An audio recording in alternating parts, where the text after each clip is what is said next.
Okay, hi everyone, welcome. Thank you so much for being here today. Just invite folks to find a seat, and again, we want to thank you for spending your afternoon with us. This is the California Natural Resources Agency's Advancing Cultural Fire Workshop, and so really appreciate you all being here. We got everyone coming in. Elaine, are we good? Yeah, okay, awesome. Well, thanks again. We really appreciate your time and spending your afternoon with us. And so now it's my pleasure to invite Secretary Wade Crowfoot to join us and provide some opening remarks. Great, thanks. Well, huge thanks everybody for being here, and particular thanks to our tribal leaders and our tribal practitioners who are here with us today. It is a big deal that we have come together, and it's a big deal you are participating. So I want to thank you for coming down and taking the time. I want to share just some perspective on where we're at, where we've been, and where we're going. I like to talk about our work building partnerships between state and tribal governments as a journey. Some of you have heard me talk about this. I've been in this job for about 6 years, and this journey began for me when Governor Newsom invited tribal leaders to West Sacramento, the site of the future Native American Heritage Center, and did something that no other California governor had done, which is to provide an unconditional apology to tribal governments and communities. You all know this better than I ever will, but he called out a history in California that began with state-sanctioned policy of genocide. He read the words of California's first governor in his inaugural address that put a bounty on the heads of Native women and children. And then he talked about what has been over a century of land dispossession, discrimination, disconnection, violence. And it was a powerful moment, definitely the most powerful day in the career that I've had. But I think tribal leaders, the governor agree it was an important step, but only a step in what needed to change. And so the last 6 years since that point have all been about, walking the walk and working to make that change. And the way I talk about it is it's all about supporting tribal leadership to protect, to conserve, to manage the lands that we know as of California. That's manifested in a bunch of different ways, including ancestral land return or land back. I'm so proud that Geneva and her team have spearheaded over $107 million to support tribal land return. That's turning out to bring back over 30,000 acres into tribal ownership and management. That is progress with much more work ahead on that front. It's also involved expanding tribal access and advancing co-stewardship between state government and tribal governments. I'm proud of the work that tribal governments and our state parks have done. Our state parks manage about 1.6 million acres of land. And when Governor Newsom came in, none of those lands were under any agreements that would expand tribal access or drive towards that stewardship. And today, 5 or 6 years later, 57% of those lands, over 800,000 acres of those lands, are covered between state park and tribal agreements. And we're really proud of that. The third area is really what brings us here today, and that is how do we support tribal leaders putting traditional practices back onto the ground. I talk about this not only as the right thing to do, it's the smart thing to do. And I'll explain to anybody who asks, or even those who don't ask, that, tribal communities have been taking care of these lands since time immemorial, thousands of years. And our state government came in, and the agency I represent came in, and in many cases outlawed those practices. This prescribed fire and the cultural fire that we look to expand today is a traditional practice that, imprisoned members of your family and your ancestors. And we recognize we are the institutions that did that. And it's a heavy burden to carry, but it's one that we need to acknowledge. And I'll tell you, we've learned a lot from that.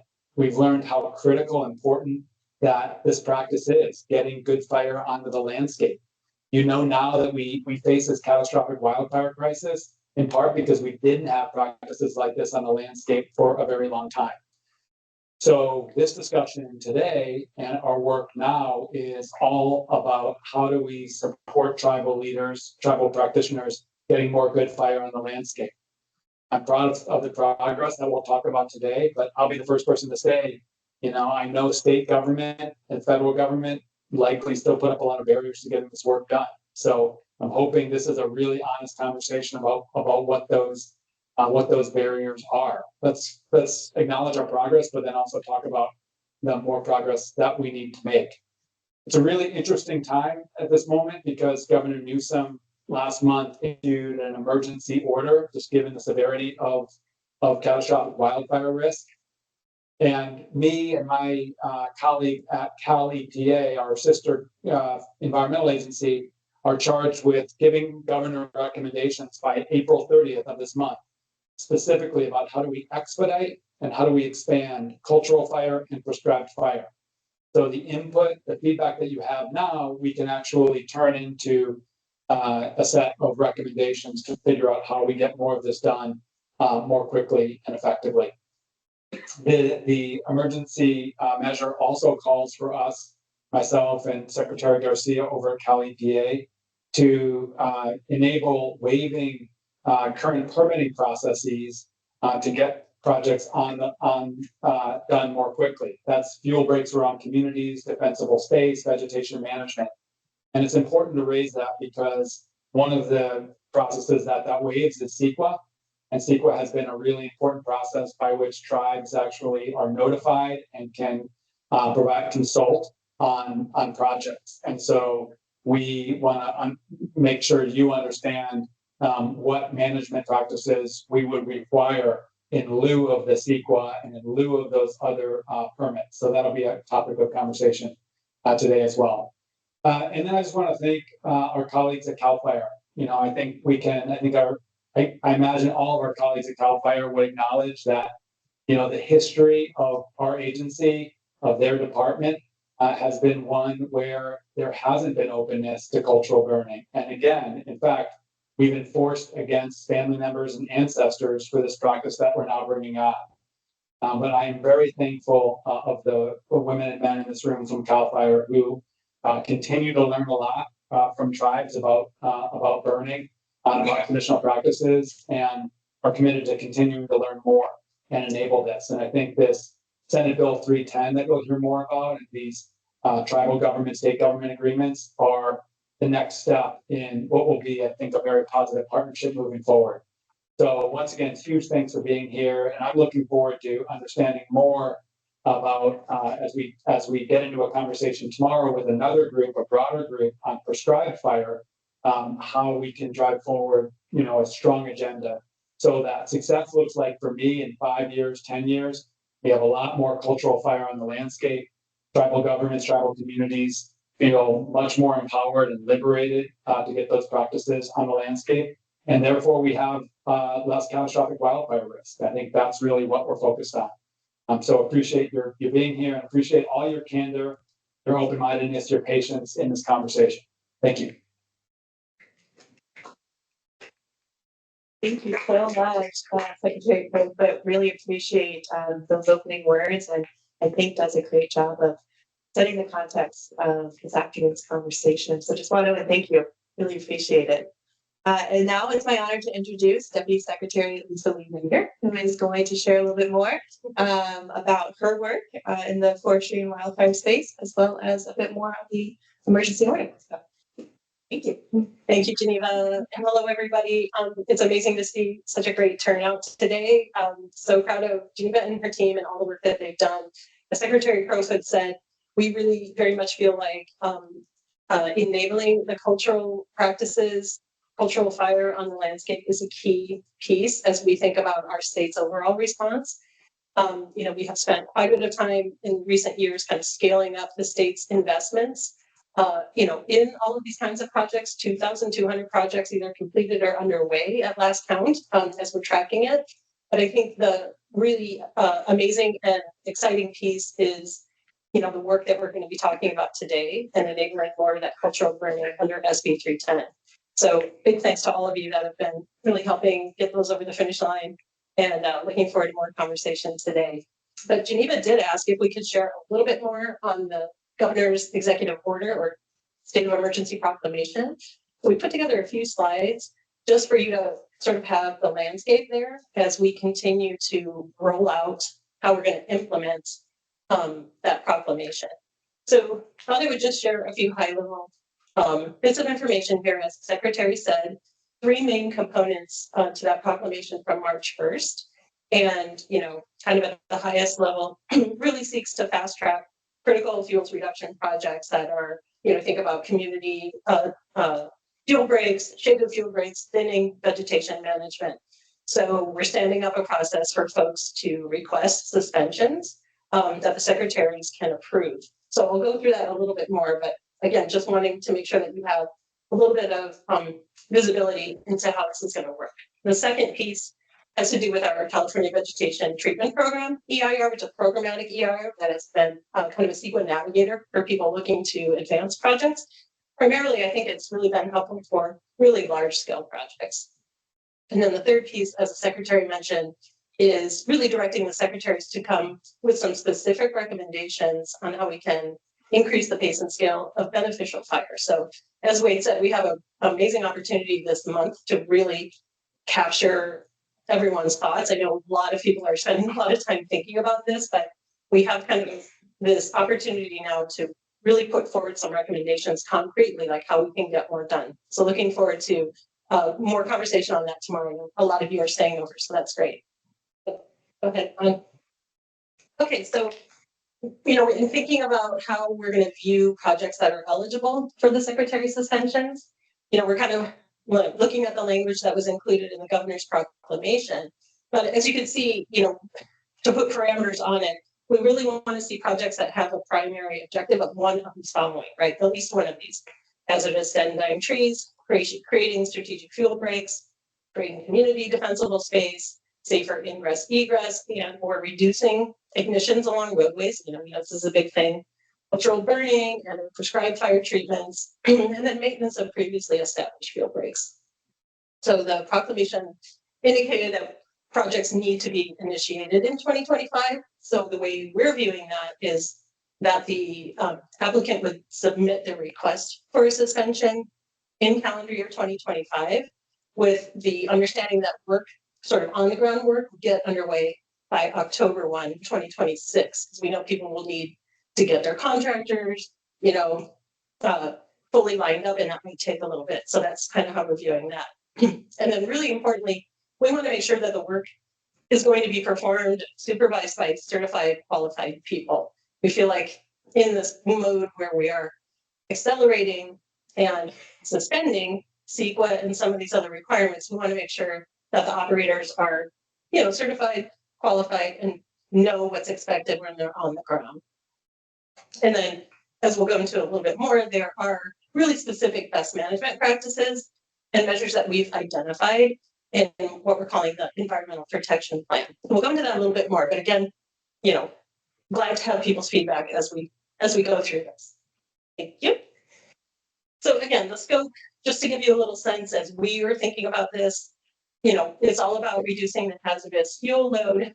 And, when you think about what kinds of projects, it's pretty clear that things that are identified in CAL FIRE unit plans, make sense for this. I know a lot of plans are identified by communities as they put together their community wildfire preparedness plans. And we also know utilities are doing a lot of thinking and they're identifying plans. So thinking about that. And then one thing that we really heard is that some of these projects may have a commercial component so that revenue can be kind of invested back into the project to bring down the per acre cost. So we're thinking that that makes sense in this scenario, but we want to make sure Forest Practice Act and rules are going to be followed. So more to come on that. And then just, not exhaustive list here, but, we know a lot of people are trying to understand, well, who is a eligible entity for this? So, we're thinking about the public agencies, your RCDs, NGOs, tribes, fire safe councils, utilities, professional land managers. Again, not exhaustive, but we wanted to give people a sense of what, we're kind of seeing makes sense for this.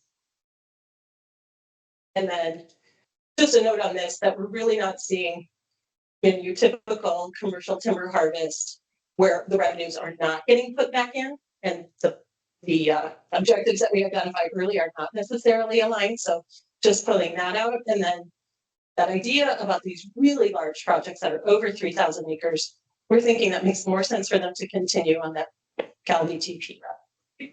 Go back a slide.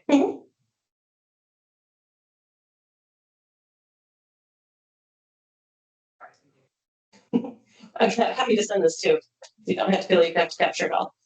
Okay, so on the BMPs, we've been working kind of in real time with our sister agencies on this to identify what are the expectations, given that we're waiving or suspending some of these statutory and regulatory requirements. So we've had a big group of folks looking back over, where we have done similar kinds of suspensions in the past and what kinds of BMPs we've required. So I just wanted to give you a little selection on this. We intend to have all of our kind of public-facing documents on the website, hopefully as early as Monday, if we can get everything buttoned down, and that will have all the detail. Just wanted to give you kind of at a high level, the kinds of areas that we're wanting to cover so that it's very clear if you are applying for these suspensions, you're basically committing to follow these BMPs and these measures that are identified. So, absolutely, we have to be able to inspect all of the things that are there, sensitive resources. Just wanted to call that out so you have a sense of how we're seeing it.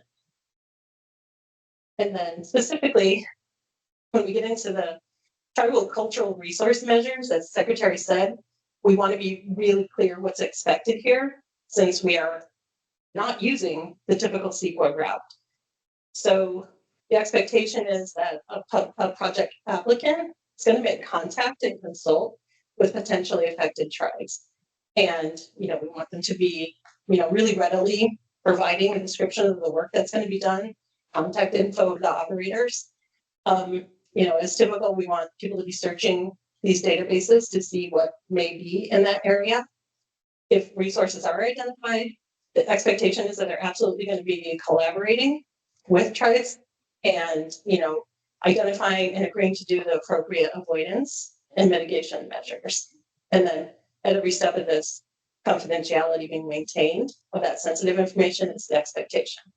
So as I said, we're working hard to get, kind of all of these documents ready to post on a web page, hopefully as early as Monday if the technology works out.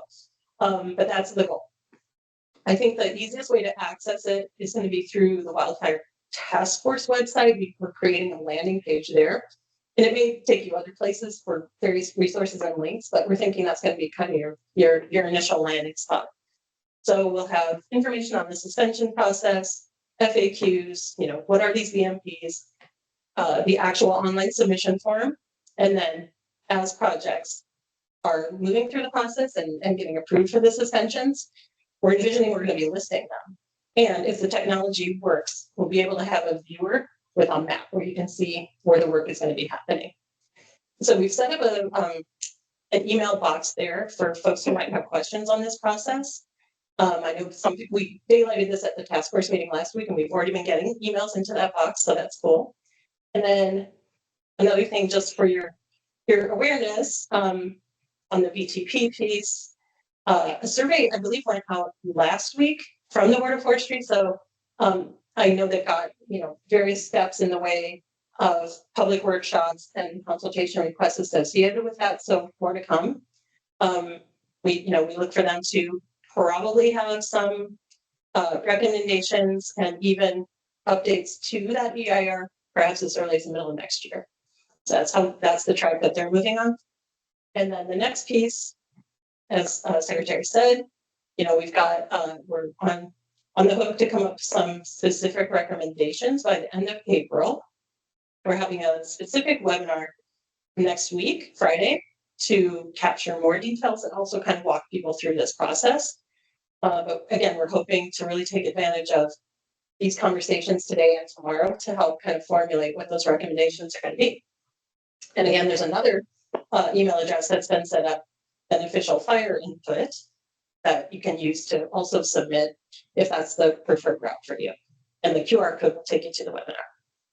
I think that's about it. Yeah, but more to come, and just wanted to share that at a high level with you and look forward to the conversation.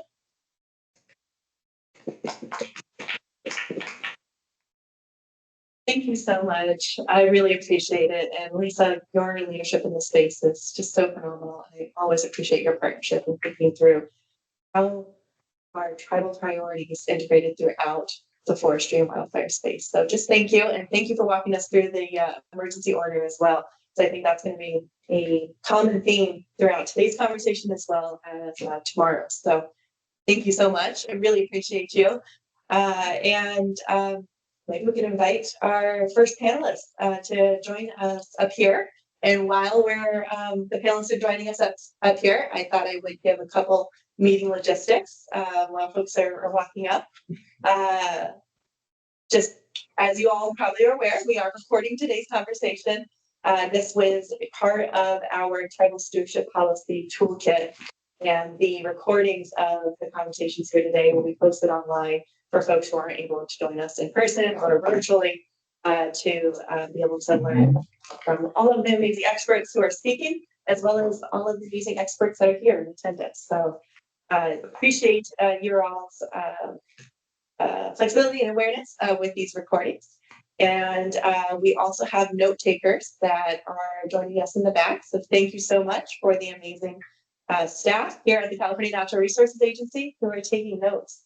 And our goal is to have a nice summary of all of the information shared that we can then send out to you all in a later time. With this all said, if there's anything that you would like to share with the California Natural Resources Agency, Cal EPA, Cal Fire, CARB, any of the other state agencies that are represented here today, we just respectfully ask that we find a space outside of this room where the recordings are being held, so we can have those conversations and protect that sensitive information. And if there's anything that you don't want recorded or written, just give us a heads up and we'll make that space available for you all. And for folks who are, thank you for checking in the registration table. We provided a lot of handouts. And so throughout the day, I'll try to flag which handout is for what topic, but we wanted to make sure you had information to take home and use to benefit, yes, thank you, Cheryl, to benefit you and your work. So meeting logistics, and thank you again for our esteemed panelists.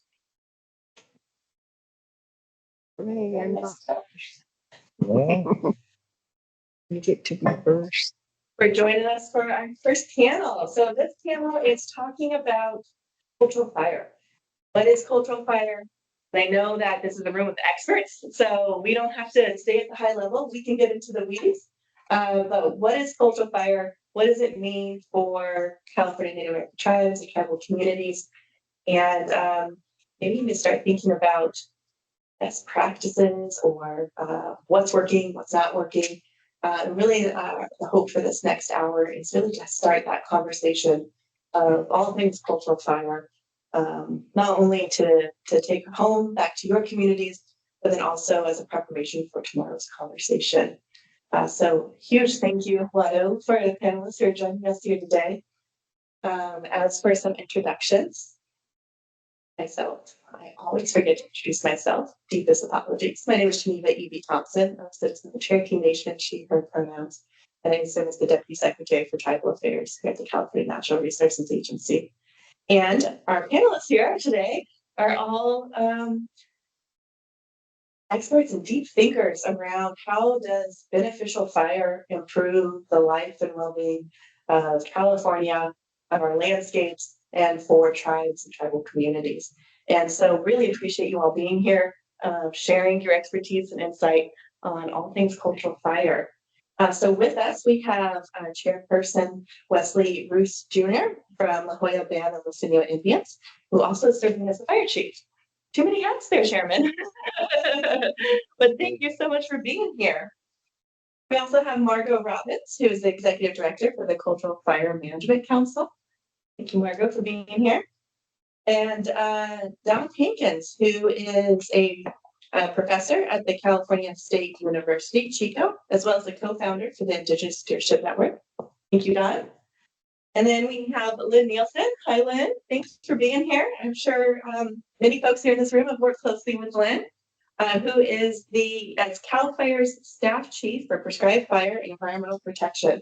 And for a long time was also serving as the tribal liaison for CAL FIRE. So thank you so much, Len, for your work in that space. And then last but definitely not least, we have Chanell Fletcher, who is joining us as the California Air Resources Board Deputy Executive Officer for Equity, Communities, and Environmental Justice. Thank you so much for being here. I really appreciate it. So, to kick off today's half-day roundtable, let's set the table. What is cultural fire, and what does it mean to you? Maybe we could just do a quick across the panel. Just how do you define cultural fire? What does it mean to you, and what does it mean to you for your community? Well, good morning, good afternoon. It's now. Yeah, it's been a long morning. I drove up this morning. Thank you, Chairman, for doing Oh, my apologies, drive. that. But to buy him a coffee. But anyways, yeah, what it is, it's life, right? It's life for Mother Earth. It's life for the animals, the plants, and the people. And that's what it had been for all those years that was taken away. And in some instances, it's been said that it's been dormant, but not forgotten. It's still there, so it can be revived. And it has been, and it has been going on some of the land over the last quite a few years now, and we've done the same too. When the clouds are low and nobody can see it, we might burn something here and there, in between without having to ask for permission. And that's the basis. The biggest thing for me too is not having to ask for permission to burn, to do what was natural. Be able to walk out of your door, and be safe about it. That's the biggest thing, right? Be safe about it. Nobody's ever burned a million acres doing cultural burning. Maybe I talked about that though with a friend of mine, like probably when they did burn, I'm sure they did have some pretty big catastrophic burns that did kind of get away, but overall I think it was beneficial. So, but that's what it kind of means to me. And then with the tribe, then just saving everything, getting rid of. Then also it reduces the fuel loading of fire hazards as well at the same time.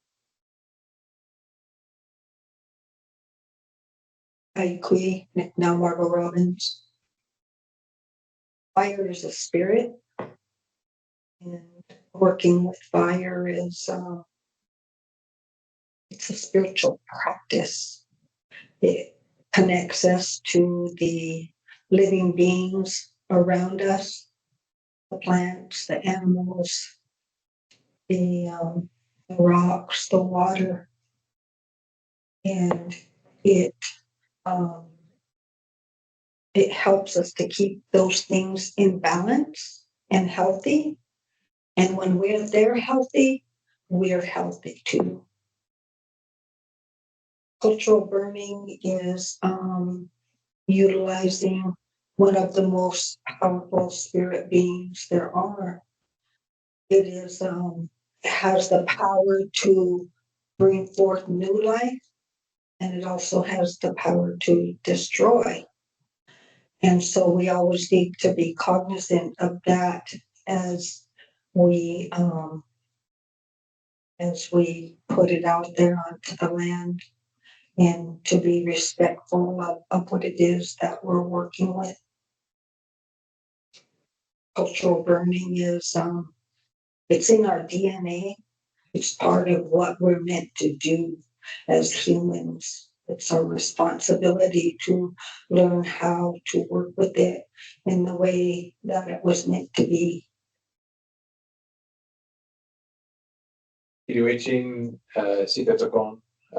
Hello, everyone. Cultural fire to me is a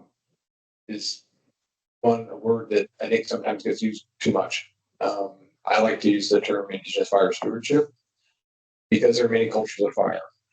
Driving down from Chico area today, I saw foods coming up across the Sacramento Valley, orchard, rice burners, things like that. Folks taking care of the land, and some people might say, well, they have a culture of fire too. So I like to use Indigenous fire stewardship, and Indigenous fire stewardship it's something that is, the fire itself is just one element of what that broader stewardship is. Margo talked about the connections to water, the connections to the plants and animals and other beings, and that stewardship is something that connects all of that. From a perspective of, you know, where we tie into it culturally, it's a responsibility. You know, it's been handed down from generation to generation to take care of the lands around us. If we're not taking care of it, make ourselves vulnerable to catastrophic fires, which are told in our stories. In the first stories, we have a fire, often the ones about the devastating fires. And I like to say to learn to do the right thing with fire. And, you know, maybe some of those in the initial fires were the ones that got away, like Wes was talking about. But, you know, we learned to environmental parameters that we're stewarding and so forth to make our home safe. You know, so protecting our home sites, our villages, traditionally maintaining our waterways, clean water, healthy fisheries populations that are connected to that. And it's something that ultimately brings forth, you know, those foods and medicines, fibers that we need to survive traditionally, that also then in today's time are important to us to maintain for, you know, those cultural reasons that help to make our cultures unique and thrive, but also supporting our families and our lifeways and the broader benefits to biodiversity and things like that that are in that space. So it's pretty complex, and I know each of us, as you're hearing, have a different way of thinking about it, but it's a very interconnected way that we approach it. Scale-wise, I think Wes brings a really important point, though, that, you know, like no cultural fire would ever get to that scale of being, you know, 1 million acres. And, you know, I think that's really where the opportunity lays for us now is how we can start to bring fire back in, even if you did screw up at some point or another. It probably wouldn't be all that devastating, right? If you were following traditional cultural parameters for doing that. But I think we need to give the space for it. I'll pass it on to Len because I know this is the first question for the panel. Thank you. I'll start off with me and CAL FIRE, forester for 20 years with CAL FIRE and 10 years working in forestry. Before that, I am not a cultural burner. I'm an industrial burner. And that's where I learned how to burn, was through industry. So it's very different. But I would say, you know, for cultural burners, going around and being the cultural liaison for the department for a number of years, I see cultural burning as, you know, how it connects the culture of that tribe, that area, to the land through fire and the relationship that they have with using fire on the land. And it really brings vitalization to the culture through that practice. And so when I see new cultural burning happening across California, it really motivates me to keep going and keep doing more of this good work on the landscape, to see more of it happening. So I'm really excited to be here today, and I'll answer the question that comes policy and procedure. I'm so glad to go after you because I am not a cultural burner either. And so I just appreciate the space to be here. For the Air Resources Board, we're actually a regulator. So our focus is really on improving air quality, right? So we're part of a three-pronged system on this front. EPA sets those national standards. We set the statewide emission standards. And then I think we work very closely with local air districts who do the regulating, right, of the stationary sources and the businesses. With that said, I think one of the things that I will say kind of with this question, for us, it's really been about how are we working in partnership with tribes? How are we respecting tribal sovereignty and partnering together to really understand how I think cultural burning is part of improving air quality? I think that's been a really important learning curve for us at CARB. Understanding that this really is a traditional use of fire. And so I appreciate the comments before me, right? Really talking about how this is really rooted in land stewardship. It's really connected to spiritual beliefs, so cultural beliefs. And really having it be intentionally set and I think carefully managed. I think those things have been really clear for us, again, as we're kind of learning and thinking about this in that partnership. Really, I think our mission at CARB, part of it really is ecological health. And we think we really do see cultural burning as a part of that in the same way of restoring landscapes. And also, I think, really thinking about the health of culturally significant lands. And so again, I think while we're looking at this very much through the lens of like, how do we improve air quality? We absolutely understand and recognize the need for this and really do want to work in partnership on that front.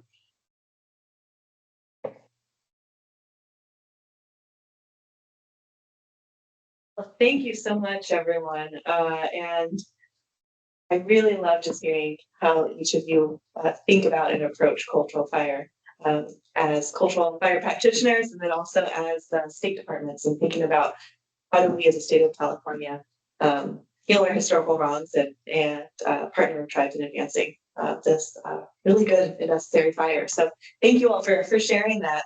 And, you know, for our 3 cultural fire practitioners, we have some individual questions for folks for the panel, but would really love if you could help share with the group in your answers what is working and what is helpful for you when you want to apply fire to the land. What is helping you get that good fire on that land. And then we'll have a question of what's not working and how do we improve too. So feel free to keep thinking about both of those. But for this, kind of what's working and any lessons learned that you would share with tribal representatives joining us here today who are wanting to get more good fire on that land. And so, Chairman, the first question for you is, how is the La Jolla Band of Pacific Indians utilizing cultural fire to advance your tribe's cultural and environmental goals? What's working? What best practices and lessons learned would you share? Okay, so, having to go through for us, we're trying to put more fire on the ground for our oak trees. We're losing our oak trees, which are some of the acorn source from GSOB or Gold Spot Oak Beeline. We're losing quite a few. And Len was down there 2 years ago and seen what we were dealing with, and it's still ongoing. And there's a race going on between us and this bug, and the bug is swinging way ahead of us. It's a turtle in the air, and it's the turtle, right? And it is so.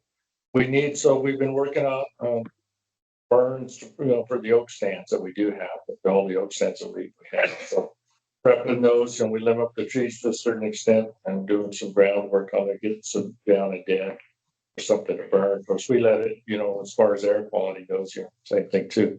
The more you let it dry, the less emissions, the less smoke you put off when you burn it, and it burns down quicker, then less smoke. Yeah. But that's what we're working on. But having to have, ask for permission to be able to do what was natural to us.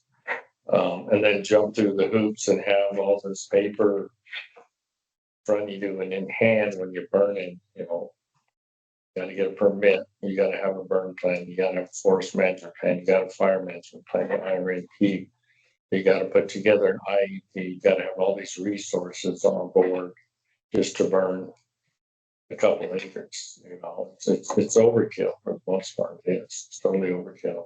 And that's on the NWC, GSOB, BIA side, Forest Service side, which I grew up 36 years with the Forest Service, retired.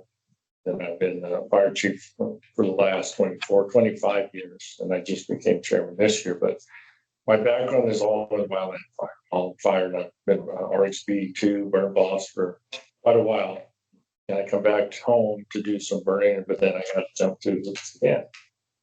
So that's the same thing too. Then you look at, the state side of things with their burn plans are a lot simpler than the others.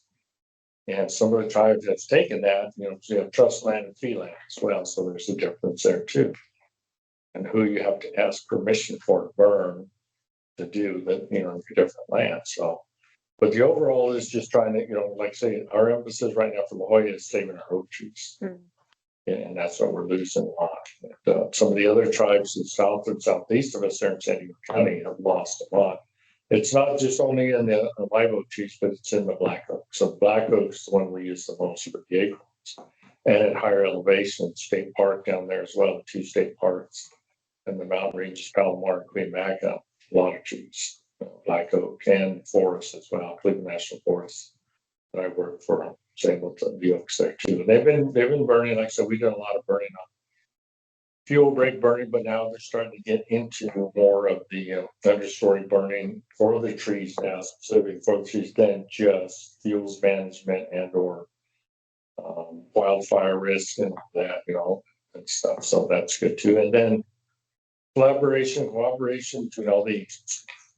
That's key. And I've always had that good rapport with all these folks. We've worked all those years together with them side by side, fighting fire, suppression fire, and as well as burning too. So that's key. And then the tribes, now we have more and more tribal liaisons in those agencies, which is good. There's that connection. Get that connection to be able to work, and then more and more. Then our monitors, most of the tribes have their own monitors now. I see that as a good thing. We've put on training to train our monitors to be able to go to fires as well. Because when I get a fire on my reservation, I don't want a team coming in and bringing somebody who doesn't know the lay of the land, doesn't know where stuff is. I want to use my people from there, born there, raised there, that know where stuff is, what it is, and what the importance of it is. So we've put together, after I retired from the Forest Service, I put together, we got some funding through a bunch of different agencies to put on training, and that's from a couple of times. Len's been down there actually to help teach some of the fire classes. So that's a good thing. That's a good thing. It comes from all the way up here down there just to do a couple few hour class or a class. That's what we want. It goes farther. And we're still doing that, I think I can't remember what they're doing this week, but we got some classes set up for the next, I think, May. So, but we're reaching out as much as we can. And also we're trying to get the youth, get these kids involved before they get into trouble. Give them something to look at, to work for, as well as their culture, teach them their culture as well. And this is a part of it. Well, thank you so much, Chair. Appreciate it. And I was taking some quick notes, and it sounds like some best practices and guidance you would share. Folks are know if you're on trust or fee land, because that depends. That determines which non-tribal system you're in. Collaboration between agencies are key. I use the tribal liaisons, which I want to put another star by that one. Tribal liaisons here at the state and as well as on the federal side are to be a resource for you all. And so please don't ever hesitate to reach out if as tribal liaisons can be a resource to you. And a shout out to Helen Lopez, who is the new Deputy Director for Tribal Affairs at CAL FIRE. She is a great person to connect with to navigate all things CAL FIRE. And then Chairman, you also mentioned training for cultural monitors to be able to be on fires, which I think is huge. And really that youth connection and education. So thank you, Chairman. And so Margo, would love to hear your thoughts on what's working in cultural fire, what you find are best practices or helpful in applying that fire, and specifically the mission of the Cultural Fire Management Council and the role you're seeing cultural fire play in the lives of your people as well as people on the North Coast. Thank you. Mission of the Cultural Fire Management Council is to restore our homeland, ancestral territories, which is 500,000 acres, using fire, and to strengthen partnerships, to work with the agency folks that have jurisdiction over some of that land, as well as the current partners that we have. We are partnering with our local tribes, the Nature Conservancy, CAL FIRE, state parks. Partnerships are huge in making things happen. You can make a little bit go a long ways when you have partners willing to come in and help you put fire on the land.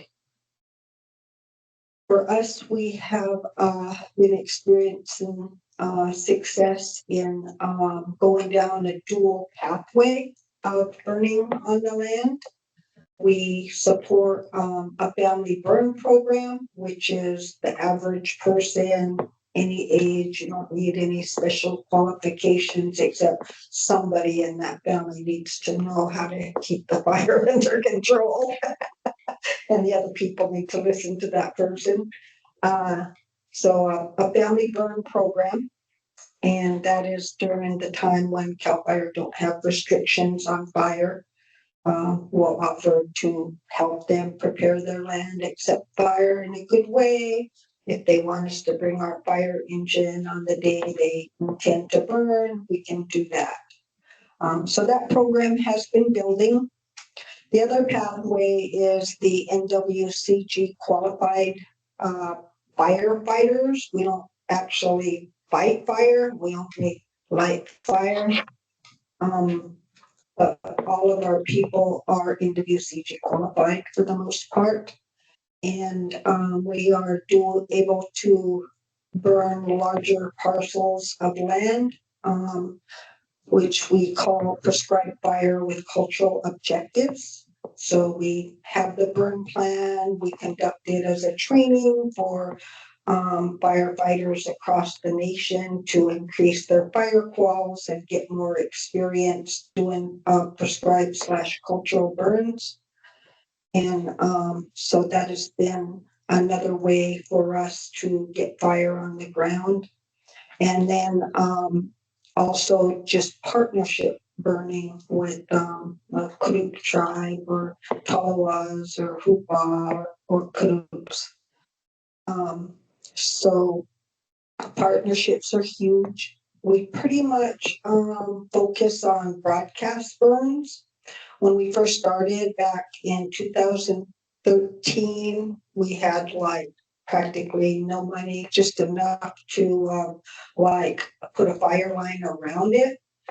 And then the Nature Conservancy, who's been an amazing partner for us, would advertise and bring in resources to implement the burn and help our community members get those qualifications that we needed. We would always choose places that are rich in cultural resources and burn during the times of year for those specific resources. So for example, if we're burning for hazel, we can have a late winter burn or early spring, or then again in the fall. So it depends on what you're burning and what results you're looking for. So we have a botanist on staff, which is huge. It is so amazing to have her there, and she will do pre-burn inventories, plant inventories of the native and non-native invasives, and then go back in after the burn, like 1 month, 3 months, 6 months. Usually within a month, there are things already going back into the burn areas. Bracken burns, usually one of them will go bring the little school kids to go gather stuff, and they'll fly up the little bracken burn heads and that thing. That's pretty cool. But in places that we have done like 3 entries, the botanist has counted 56 different native plant species. And battling the invasives is like an all-out war, but unfortunately they like fire too. So plant diversity has been one of those things. We noticed deer coming into all of the areas that we burned. And before we started burning, deer were pretty much disappearing from our landscapes. We hire almost exclusively local people and buy all local stuff. We buy all of our gas, from the tribe's little store gas station. We buy our tools and have them maintained from the nearest local guy. All of those things. So we're keeping the money in the community. We have 20 local people with full-time year-round jobs. They started out, some of them with, they were like hitchhiking because they didn't have a vehicle. And now they have vehicles to get back and forth to work, to take their kids where they need to be. Some of them even now have a vehicle for themselves and their spouse. So that's pretty cool. And you can see that it just makes them feel so good. You know, like the community is stopping when they see them working alongside the road and telling them, you know, how much they appreciate it. One day a landowner said, man, you guys, you don't know how much I love you. The work that you did, I'm able to get insurance on my house now.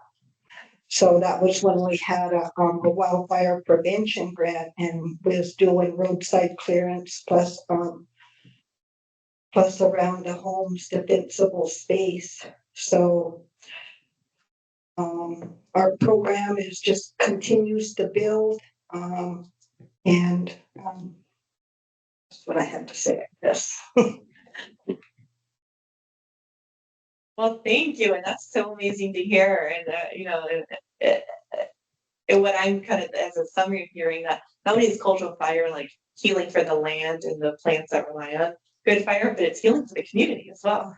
So thank you for helping connect those dots of like it's bringing jobs. And I love the insurance on the house. I know that's an anxiety that I'm sure many of us are feeling. So thank you so much for sharing that, and just so appreciative of all the work that you're leading. I didn't touch very much on the cultural resources, silly, but we have so much basket weaving materials that we have not only enough for the basket weavers in our community, but are able to invite our neighboring tribes to come and gather also.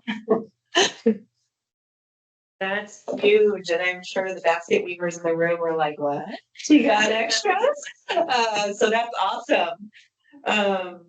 All right, well done.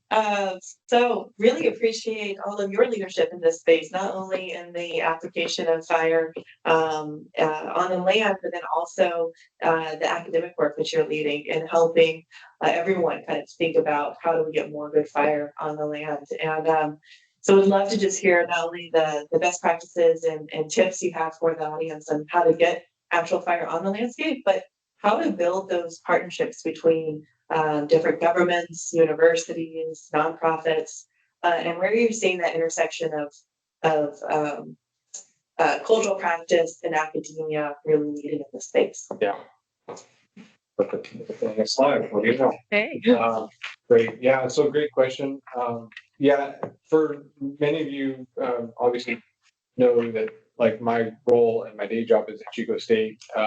And a lot of the work that I've been able to do around fire has really, I would say, increased because of research. You know, the opportunities that have come from research.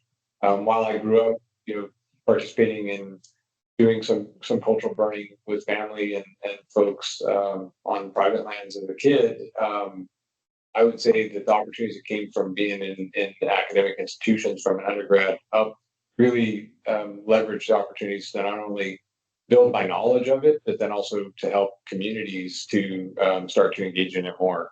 And first and foremost, I think about, you know, like working at the Tending and Gathering Garden at the Cache Creek Nature Preserve, and also, you know, simultaneously during my dissertation research at UC Davis, working at the Plant Material Center in Lockford with you know, our Miwok traditional families who also gather out there, my own family and others, to start to bring a space to do research that opened up an opportunity to start to burn in riparian areas.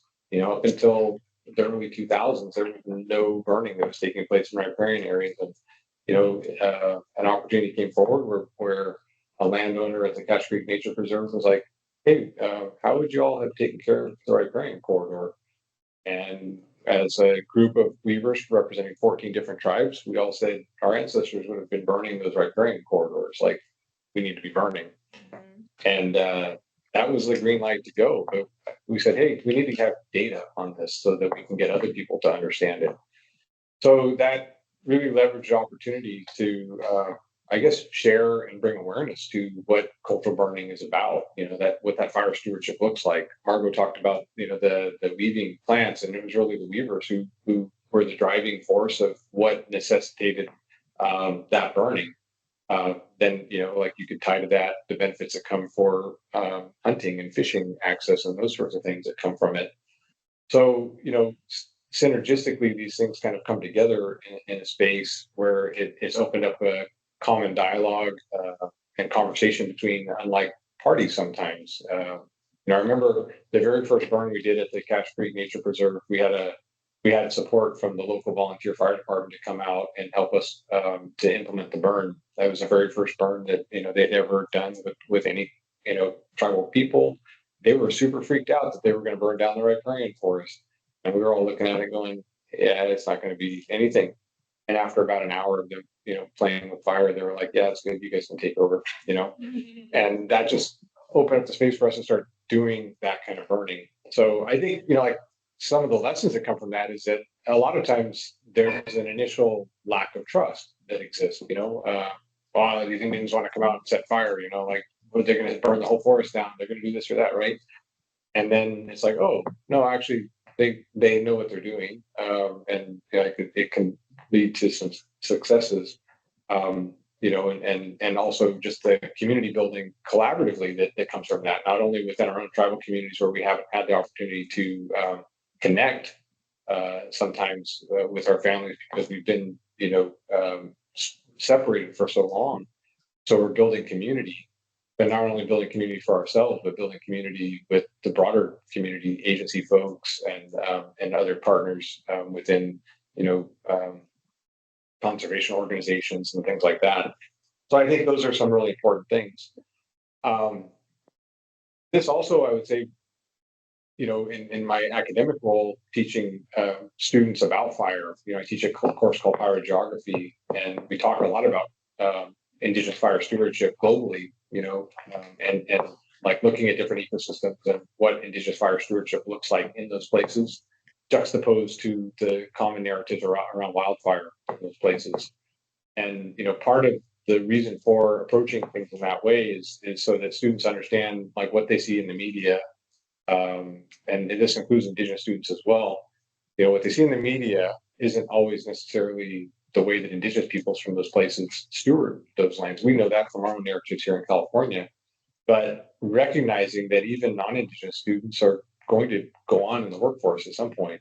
And if we're ever going to change things, we need to have people who are aware, who can help to facilitate the conversation sometimes, and know that, oh, like I should talk to the tribal people over here first if I'm not from here to understand, what is your fire practices and how would you use fire in this place and how can we work together to bring fire back in this place if it's not already happening.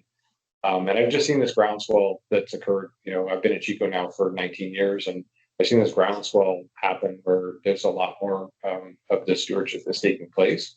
But then it also has opened up the space for Margo and I, in this room representing the Indigenous Stewardship Network and its founding, that we were able to make the space for that kind of organization to occur as well, and just the recognizing from our collective experiences that the time is right. I think Secretary Crowfoot really made good note of that in pointing out that with this governor's administration, there's a real shift in the way that the state is approaching working with tribes.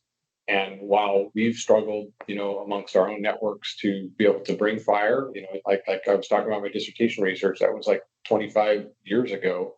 And sometimes the very first small fires that we're putting into places, now we're seeing the stories about cultural fire across the state, across the nation, continent, and other places as well. So these things are starting to come into alignment, and we see this receptivity that we can build upon. And so, some of those things that have come about through development of policy, which, thinking about like SB 310, which we panel later on, that, these are just iterations of things that are starting to make it, hopefully, so that we can get back to maybe someday where our traditional laws, which are telling us that we should be stewarding and not having to ask for permission, maybe we finally get to that point. But we're certainly a long ways from where, my elders, who I learned from around fire, who hadn't practiced fire in 2 to 3 generations.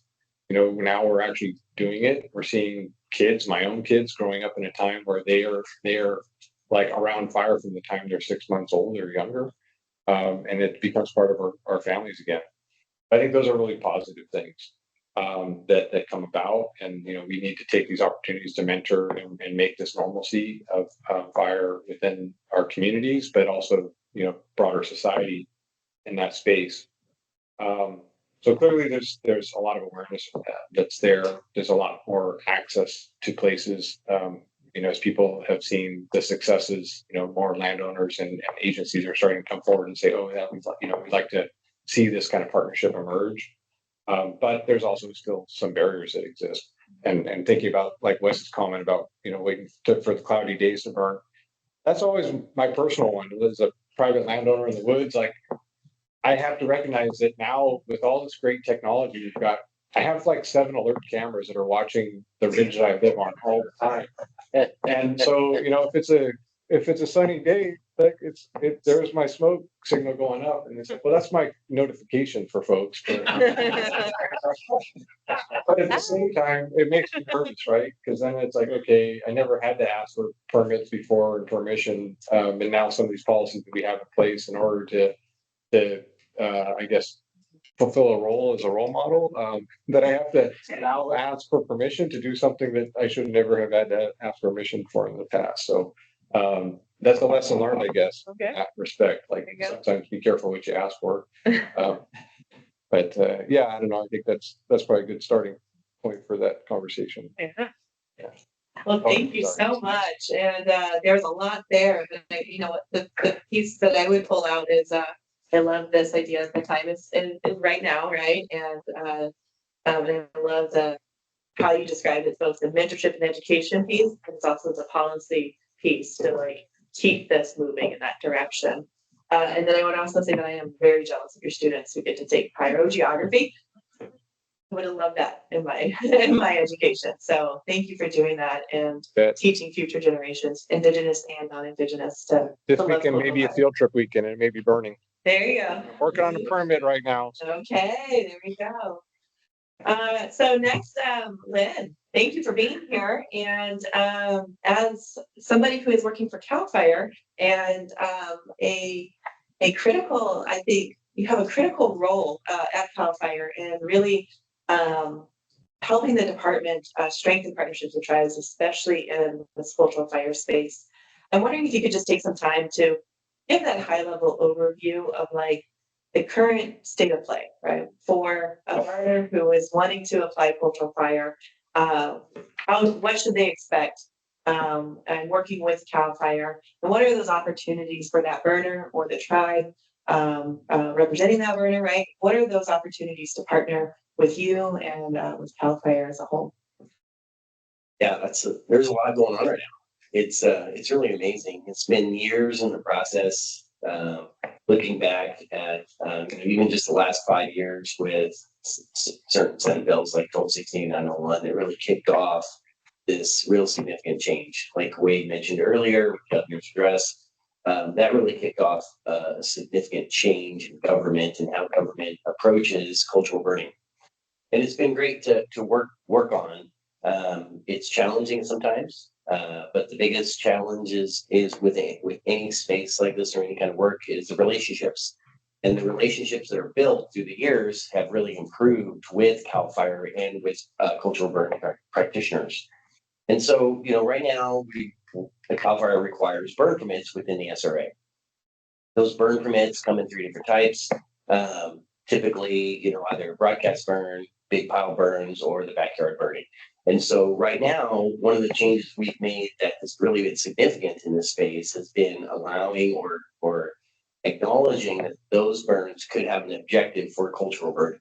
So we're now tracking whether or not it has an objective or is part of a cultural burn in that process. And so before, five years ago, a lot of our burn permits were just paper, right?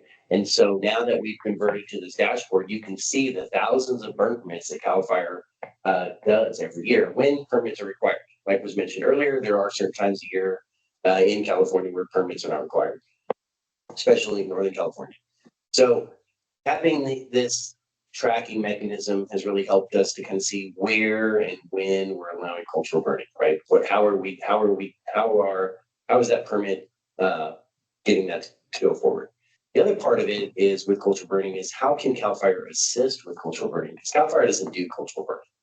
CAL FIRE only assists, enables, or supports, right? That's our role in government to play. And so part of that has been SB 310, which I know we're going to have a panel on later, so I'm not going to go into it, but it really allows for the tribes to do burning their way out there within their ancestral land, and for the government to really get out of the way and let them do it their way. As was mentioned earlier, it's been, a practice that's been done in time memorial, and so why not let it happen, ongoing and improve California.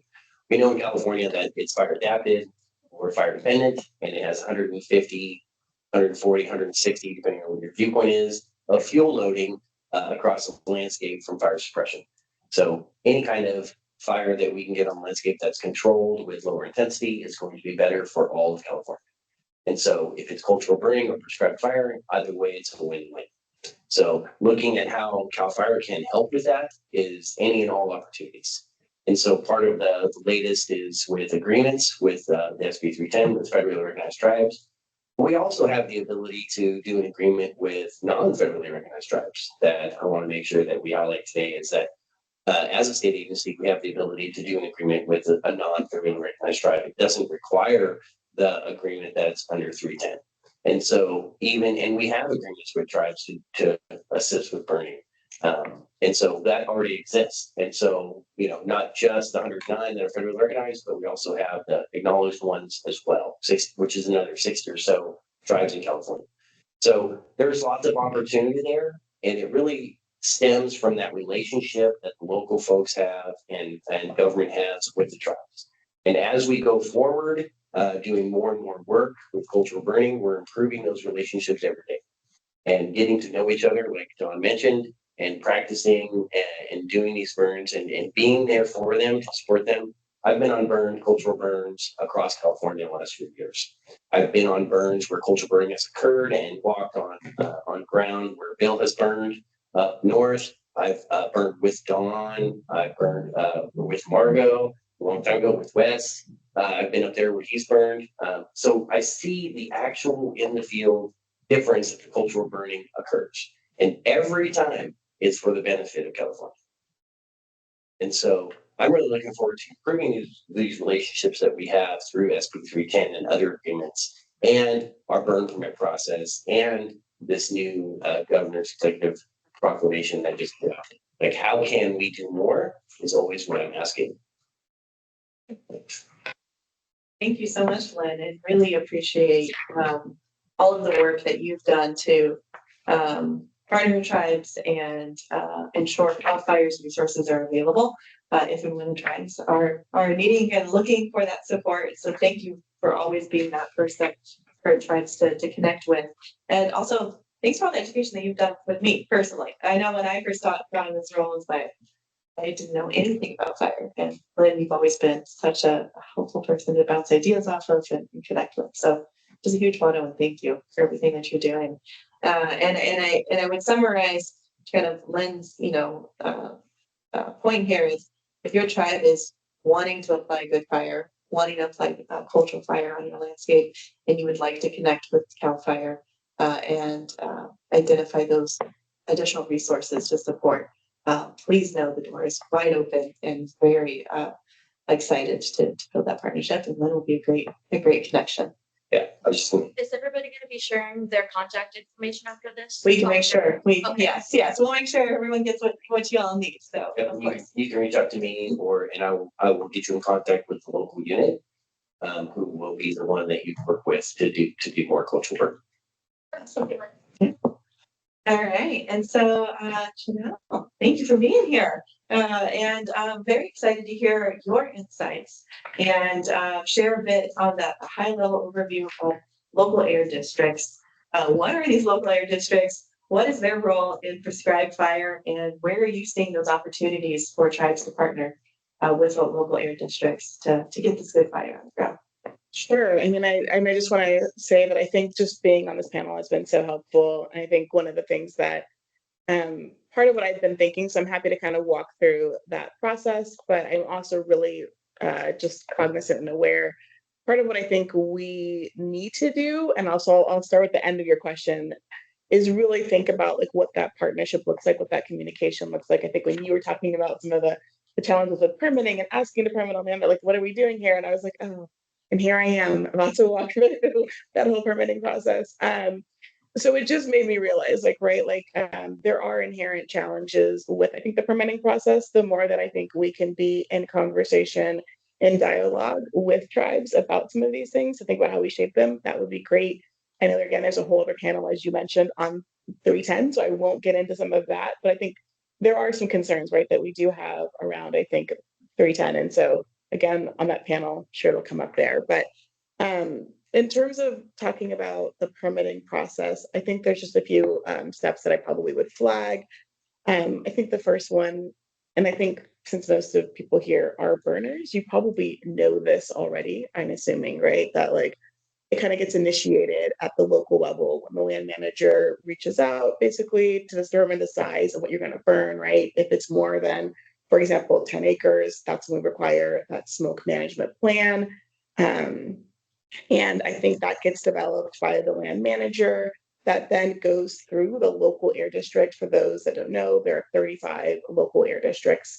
So, and right, and with CARB, while we work closely with the local air districts, your plan is going to go at the local level, right? It's not going to come to us as an agency at CARB. And it's actually the air districts that are going to be the ones that are going to either grant or deny that request. And it really is based on the declaration of either the air district or our sense of whether it's a burn day or not, right? So I think, and we're looking at the weather, we're looking at the dispersion of the smoke, right? So that's how we're determining whether or not it's a burn day. And depending on that, that is when whether or not yours will get approved or denied, again, at the air district level. And I think with that smoke management plan, we do, I think, on our end at CARB, we do have the process of working through that with the air districts. But that I think is like a very, very high level overview of kind of that process and that plan. A lot of that, again, is at like the local level. One of the things that I guess I would say, if I had to kind of give like a quick summary on it, I would just note that I think part of some of the inherent challenges that I think we would want to work through and think about is really around air quality. And I think, again, right, because that's kind of our goal, is really to improve air quality. And so there is this question, right, of when we're talking about cultural burns, what is the impact going to be on the air quality? What does that look like? And in this permitting process, right, part of it is, in fact, to make sure that I think we've done a lot of work in California to improve the air quality. And so we're trying to make sure that we're tracking, right, to understand how that's going to impact overall air quality. So we're looking at that and we're thinking about that. And so one of the questions really is like, well, if you're bypassing that permitting process, then how does that impact the air quality, right? And that's the places where I do think dialogue and conversation is helpful, because I led with, we want to respect tribal, sovereignty. We want to partner, and we do feel like there's this concern, and part of it is because we do set these standards that we do have to achieve. There's a whole other, conversation like going on that. And so there's a little bit of a tension there that I just want to be transparent. I'm like, hey, we're trying to figure out how do we hit, make sure we're achieving our standards around air quality. And we hear very clearly, right, that like the ability of like being able to burn and what that looks like. So how do we do that? And how do we do that together is a big one. I think the key thing that I would probably just emphasize is collaboration and coordination. I think someone else said that up here, and I felt like that really resonated with me as well. Because I do think that this is something that like it is a priority for us. We're, again, very supportive of and want to work with tribes on this. And again, we also want to figure out and make sure that we hold to that kind of making sure we all have cleaner air. Thank you so much. And you and your CARB colleagues have a rough gig. So totally hear you on that. Not only local, state, but also a federal kind of component to helping keep our air healthy and clean, which is a public benefit. So I just want to say thank you for you and your colleagues' leadership, and make sure we have healthy, breathable air.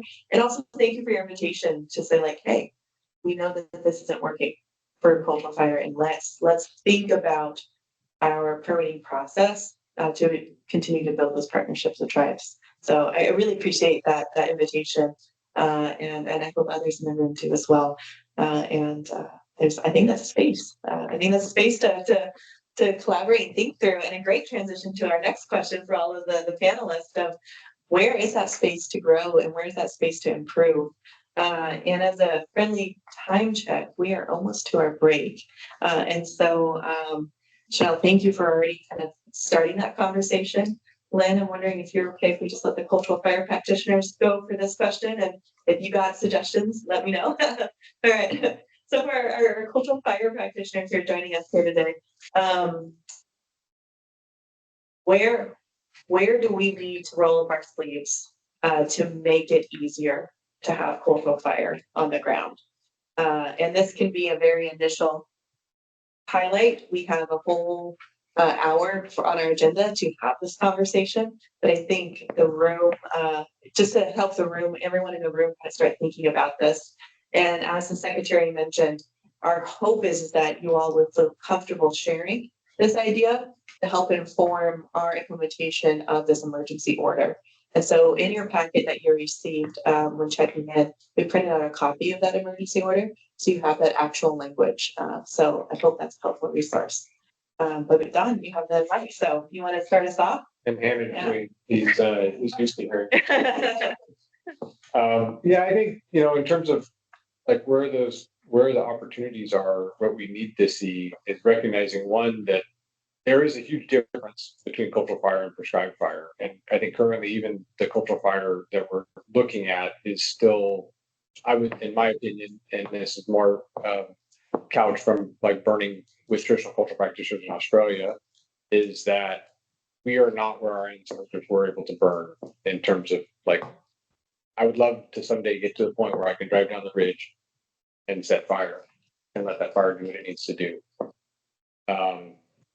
I would love to be able to go out in the wetlands and do the same thing. I see that need in the landscape, and I don't have the ability to get there. So there's this reality that comes with land tenure and the policies that we have in place, and that is stuff that we have to work through. Certainly on large lands, I think we have an opportunity to let some of that take place. I think that some of the conversations that we're having around pods, potential operation delineations, is one of those kind of frames for being able to see some of that. But it is a very different thing than some of our other Indigenous practitioners elsewhere who still are maintaining those cultures of fire are able to do it. So I see that as something we have to work towards. In terms of the environmental regulation side of things, this is something that is near and dear to me, to recognize that, the California Environmental Quality Act, our Endangered Species Act, are things that we're trying to regulate a natural process within the landscape. It's like regulating the ability to take a breath, right? Like, no, fire is part of this landscape. And so depending on the type of fire we're seeing, like what we're putting on the ground is really what this landscape needs. And so I see that, we need to think about that in relationship to CEQA and like California Endangered Species Act, and even, Clean Air Act. When I think about the air side of it, I think, okay, we have a lot of conversations, and I recognize this, like human health and air is important. But where are we talking about the beneficial smoke, right? Are we having a conversation about beneficial smoke? In my application of fire, sometimes I'm trying to think about the conditions where I can smoke out the mistletoe in the trees, or thinking about Wes and the beetles down there. What if you were able to set fire and have that inversion sitting there for a couple of days to a week to smoke out those beetles, right? But are you allowed to do that? Probably not, right? So these are some of the challenges we have to work through, and I see that those are the opportunities that are there. Thank you. Love what you said, especially like the trying to regulate somebody breathing. Let's regulate the brain. Yeah, right. You can do that with smoke.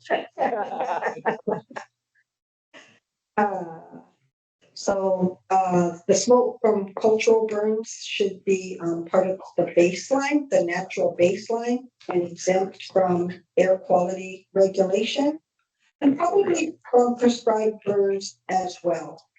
That would solve a lot. You know, it's curious to me that these big polluters put all this massive amounts of smoke up in the air, so much more than us, but it's our little bits of smoke that tip us over the edge and are regulated. It's like, what kind of sense does that make? In regards to, well, you covered the CEQA really well, so I'm not going to touch on that. I will mention workforce development, that in order to meet the goals of building to up to the pace and scale that we need to have a lot more training opportunities for everybody. Really, everybody should have the right to burn, and so therefore they need to have opportunities how to do that safely. And when we're talking about everybody, a lot of people have jobs, so you can't offer a training 5 days during the work week and think that that's going to fit the bill, because it doesn't. We need to have multiple ways to offer training for people.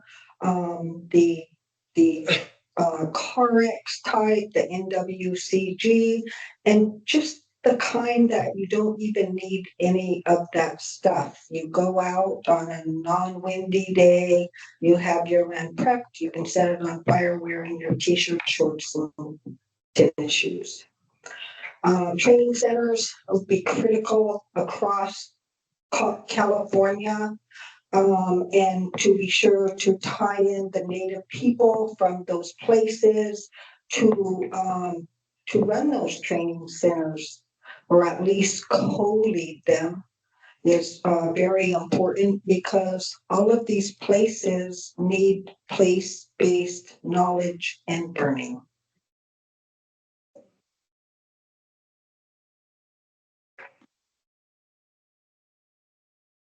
Where are the opportunities to improve, and where are the opportunities to make it easier to get cultural fire on the landscape? Well, for improvement, it'd be education for one, again, collaborative across the board and training all the way, and that's what we did with our, the basic wildland class. We were taught, when I started with the Forest Service, the basic wildland class, they talked about the natives. There's a small section in there that talked about there were certain tribes that didn't get along. So you didn't want those two groups of people working near each other. And at some point that got taken out of the training. So now what we've added is a cultural component to our training classes. We've added a day or two, and we talked about beneficial fire. We bring in some folks that, when we talk about like with the basket weavers too, wildfires, good for those. So we bring in the folks with that and the ARC stuff and all that. So we've added that component kind of back in, but of course, different level for different reasons. Like I say, when I started, I was like, yeah, these tribes didn't get along, so you didn't want to put them on the same piece of fire line because they may hit into it. What's that, right? So yeah, like you said, at some point that kind of just disappeared. Yeah, there was nothing. But yeah, so we started, I think 3 years ago, we started doing that, adding a cultural component just to the basic wildland fire training.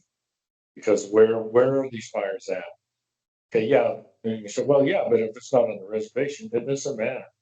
The land outside of what is now called the reservation was. And there's just been a fence put up and the name and border, the boundary. Prior to that, no. Still our lands and what we did is still there. Remnants is still there. So, that type of stuff we've added to. And then with the smoke management stuff, like I said before, it's depending on when you prep, depending on what you're burning for, prescribed burn, you want to let it, your brush set for maybe a year or so it dries out good. And then when you burn it, to try and so you don't produce so much smoke and, in the air. Where I'm at, the lowest level, I think we're at about 1,200 feet elevation up to almost 6,000. And then they have the burn day set. So sometimes it's a burn day above 3,000 foot, with no burn below. Well, that 3,000 mark runs right through the middle of the reservation. And most of my stuff is prepped and below the 3,000. So perfect day to burn, but they say I can't burn because I can only burn above 3,000. So it's like, well, can we move the piles? No. So, Over the line. over the line, right? Something like that. Same with the Forest Service, but what we learned with the Forest Service, we had different areas. So we find out if tomorrow's a burn day where we can burn, then we would go burn there. So you kind of set yourself up, right? To be able to at least get some. And then some, now they're saying, year-round fire season. So there's less and less burn days as well, for the big scale fires. But, for the cultural stuff, the smaller stuff, what I call the backyards, we're not putting a lot of smoke in the air at all, just a little tiny little area there and whatnot. So it's just, a matter of, like I say, not having to ask for permission. You just make notification. Okay, we're burning here. It's a lot simpler and easier. And then you have those people that know what they're doing. So the trust is there. The safety aspect of it is there as well. And knowing that, so it's just and again, working hand in hand, closely with your cooperators, everybody so they know. So, when I burn, I used to call it dispatch, and when the dispatchers one day said, let the phone calls begin. Because when I burn, I burned acres back when I do fuel break work and stuff. So they get a lot of reports. You put your burn signs out, you do your notification stuff like that. But that was the worst. Let the calls begin. The sick would get inundated. 911 calls for the amount of smoke. And then again, depending on what you're burning, time of the year, fuels you were burning, how much moisture you're feeling, what your fuel moisture was. Some of that puts off a lot more smoke than your good dry stuff and your light flash fuels you 10 1 hour. And just doing whatever we can to slowly pull back some of that, the regulations. So like I say, and then I think it was last year down to Alabama or San Diego, we had a talk with some Cal Fire folks, and we had a panel. This for the most part talked about, I said, I had to go through years and years of training to become a burn boss. I have to do all this stuff. I have to produce all the paperwork and this and that. But somebody that owns property that cuts brush and builds a pile in their backyard has no fire experience. They can go down to the local fire station and get a burn permit to burn piles. But I have to do, as an agency person, I have to do this, and this. It doesn't make sense, right? And the professional, if you will, the guy that has all the experience has to do all of this. And the person who just owns property and has piles in their backyard they want burned. And now it's online, right? Get your permit online now. So stuff like that, just reduce the amount. I've been on fires, natural fires, in the Sierras, where it's written in their burn forest plans that let burn fires, which is usually your lightning fires, natural fires, where you talk about all the air quality districts in the valley. It was burned for a while, then eventually the smoke inundated the valley. So that's what happened. We had to come in and put it down. So it's like, what? So let burn. Well, people in the valley don't like the smoke. So same thing too, you got to deal with it to a certain extent. And then smoke disbursement is key, of course, important. But when you're fumigating, that's what we're trying to do with our oak trees. So we're trying to accumulate more smoke for the oak trees because there's more than one bug in the trees as well. So it's natural fumigation to smoke the trees as well. And to get the other bugs out too. And they're heat treated. And we did that 3 years ago, I think, or some of them. We did 16 logs. We have a video of it. We did 16 logs that had the bug in it. And then we put fire to them for a while. I think up to like 30 minutes was the total time. but not continuous burning. We cool off and let it heat well, then we chip the bark out, and then we found the larvae and stuff. So, and we put we measured the heat as well in those logs to see how much heat we produced and how much heat penetrated into what depths to see if we could kill the bug. And we did, so it did work. So we did do a 2-acre burn last year. It was right up into May there, and the weather caught up to us, but we got 2 acres of a 6-acre burn done understory, back in fire, smoke the trees and that to see if we could do it, you know. So we got some more acres or oak stands prepped for burning, and we're going to do the same there too, but heat treat them, because in 2007, 95% of my reservation burned, and the majority of the oak trees survived. They were burned out and nothing, bark burned off of them. The area that was inundated with the beetle was the 5% that didn't burn. So I think that heat treated did something right. So that's why we tested that, and we'll continue to do that with the trees. And then I think it'll work, but it just takes time, again, and effort, funding, and the people. And we have a small crew that we put together to do that's working on the trees, and we're cutting the trees down. They're hazards or campground. That's where the majority of the dead tree are the ones that are infested burn. So we have to get it down. We'll turn it into firewood. We'll burn it on the reservation, and then the straighter wood, like the stumps or the trunks of the trees, is pretty straight. We're actually milling some of that oak. So we're trying to bring up a little bit of money back to that too. So we're doing as much as we can with the tree now, than just turn it into firewood burn.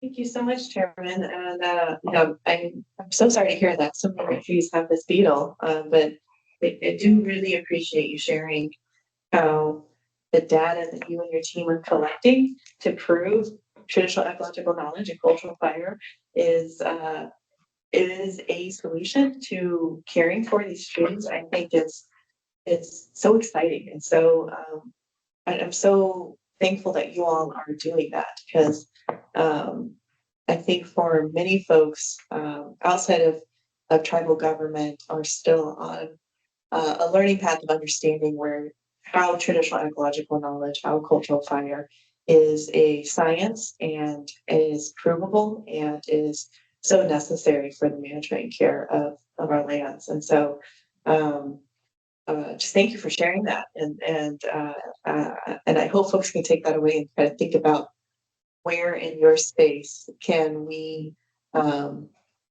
trust tribes, trust traditional ecological knowledge as a legitimate science, a legitimate practice that our communities and our lands and nature need. So just really appreciate that you're grounding in that and reminding all of us that every square inch of land, every drop of water within the state of California is somebody's ancestral land, somebody's ancestral waters. And so there are tribes and cultural practitioners and people who are deeply care about every inch of land across the state and have that deep place-based knowledge for that care and stewardship. So thank you so much, Chairman. Thank you, Margo and Don. I really appreciate you all sharing where we can grow as a community.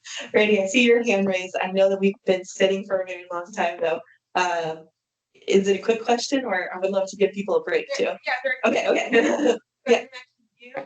You mentioned education a lot, yeah. But what we're finding is that youth is not being included in the education, and whatever we can do with everybody in the room across the board to bring families in, and it sounds like that's something Margo is doing. Of course, if she's going to houses, and that's a family. But when I'm asking, like, can I bring my kids to the training? It's a no. It'd be a certain age, right? It shouldn't be that way.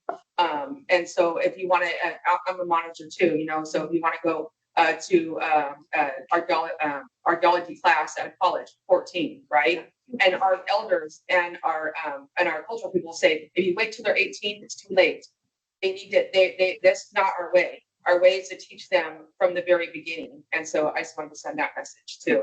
Oh, I really appreciate that. And for folks online who might not have heard it, That's why we have to use the mic for our folks online. Thank you all for being there, by the way, virtually. What was shared was the importance of including youth in these training opportunities around cultural fire. I know cultural monitoring was also some mentioned, but in that for Native people, bringing your kids with you to what you do day in and day out is the way to teach and nurture and pass on cultural practices and knowledge. So thank you for grounding us in that. And I think we'll add that to the list of what are ways that we can improve. So I really appreciate it. I gotta let people take a break. The same thing for Len was what about tribally led organizations, not necessarily associated with a federally recognized tribe or non-federally recognized tribe? In partnering with Cultural Fire. So tribal organization can. Do you need a mic? Like, That was it. I'm sorry, guys. No worries. so Calvert will work with tribal organizations too. We have that identified in our grants program specifically. So we do that with workforce development and our wildfire resilience grants and our tribal wildfire resilience grants. So we do that already. We recognize tribal affiliations as eligible partners. Thank you so much. I really appreciate the questions. All right, so I know we were a little over time, but if you all could actually pause, wait. Can we thank our panelists and all of the amazing sorry for just the stories here, but thank you so much. I really appreciate everything shared. So we're going to take a quick break.